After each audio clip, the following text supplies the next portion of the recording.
হাফেজে কুরআন, হাফেজে কুরআন।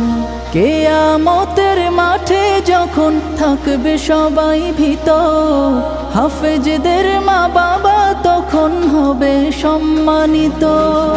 কিয়ামতের মাঠে যখন থাকবে সবাই ভীত, হাফেজদের মা বাবা তখন হবে সম্মানিত।